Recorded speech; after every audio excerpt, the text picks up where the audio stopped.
சேசுமரி சூசை பார்ப்போற்றும் திருக்குடும்பம், இறைவனின் திருவுளமே நிறைவேற்றும் திருக்குடும்பம்.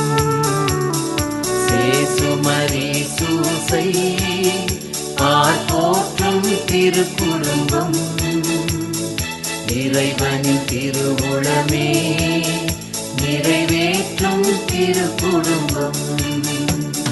நேர்மையின் இலக்கணம் சூசை, தூய்மையின் பிறப்பிடம் மரியா, இருவரின் மகனாய் இறைவனின் சுதனாய் உலகினில் வாழ்ந்தவர் இயேசு, இறைவாழ்வினை தந்தவர் இயேசு. சேசுமரி சூசை பார்ப்போற்றும் திருக்குடும்பம்,